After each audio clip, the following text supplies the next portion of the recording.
इधर उत्तराखंड के प्रसिद्ध जिम कॉर्बेट राष्ट्रीय उद्यान का ढिकाना जोन जो है वो 15 नवंबर से फिर से खुलने जा रहा है। 7 साल के अंतराल के बाद यहां की लोकप्रिय हाथी सफारी भी वापस आ रही है। इसके साथ ही साथ जंगल और वन्य जीवों की मनोरम तस्वीरें भी यहां पर दिखाई देगी। आपको बताते ये भी चले कि टाइगर रिजर्व के अधिकारियों ने बताया है कि सभी तैयारियां लगभग पूरी कर ली गई है और नया पर्यटन सत्र शुरू होने के लिए पार्क पूरी तरह से तैयार हो चुका है। इस मौसम में पर्यटक रोमांचक अनुभव का आनंद ले सकेंगे।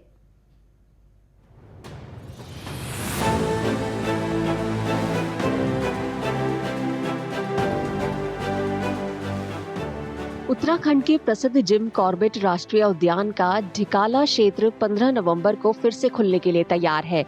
इस मौसम में पर्यटकों को कुछ रोमांचक चीजों का इंतजार रहेगा। 7 साल के अंतराल के बाद यहाँ की बहुचर्चित हाथी सफारी वापस आ रही है। साथ ही जंगल और उनके वन्य जीवों की मनोरम तस्वीरें दिखाने वाले वॉच टावर फिर से खुल गए हैं। टाइगर रिजर्व के अधिकारियों के मुताबिक सभी आवश्यक तैयारियां पूरी कर ली गई हैं और जिम कॉर्बेट पार्क नए पर्यटन सत्र में पर्यटकों के स्वागत के लिए पूरी तरह तैयार है। पूरे टाइगर रिजर्व में जो नाइट स्टे फैसिलिटी है उसको खोल दिया जाता है। उसकी इस बार की तैयारी हमारी सारी चीजें पूर्ण हो चुकी हैं। रेस्ट हाउसेस की रिपेयर, जो सड़कें हैं उनकी रिपेयर, वो सारी कंप्लीट कर दी गई है और हम पूरी तरह तैयार हैं कि 15 नवंबर को जो टूरिज्म सीजन है वो ढिकाला और बाकी क्षेत्रों में खुल जाएगा। इस बार हम स्पेशली 2 चीज़ों पे और कॉन्सेंट्रेट कर रहे हैं। वो है कि हम कुछ क्षेत्रों में जो हाथी सफारी है उसकी सुविधा देने की कोशिश रहेगी वहाँ पर, और हमारे वॉच टावर्स हैं उनको भी वॉच टावर्स को खोला जाएगा।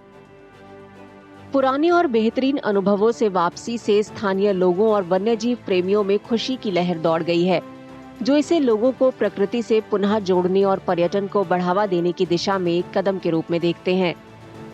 देखिए, बहुत ही चार्मिंग होता है हाथी की सफारी करना। हमने बचपन में कई बार हाथी की सफारी की है ढिकाला के बड़े बड़े घास के मैदानों में, और जो वहाँ वॉच टावर है, जो मचान है, उनमें बैठकर जानवरों का इंतजार करना और उनको देखना भी एक अपने आप में बहुत नायाब अनुभव होता है।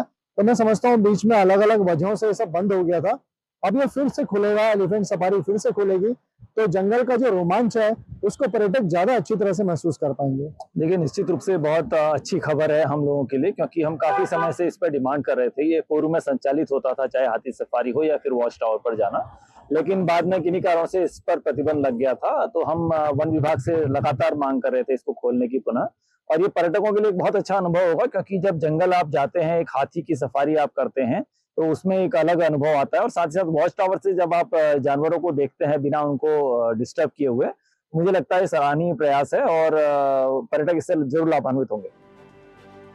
2018 में हाथियों के व्यावसायिक उपयोग पर रोक लगाने वाले एक अदालती आदेश के बाद जिम कॉर्बेट राष्ट्रीय उद्यान में हाथी सफारी पर प्रतिबंध लगा दिया गया था।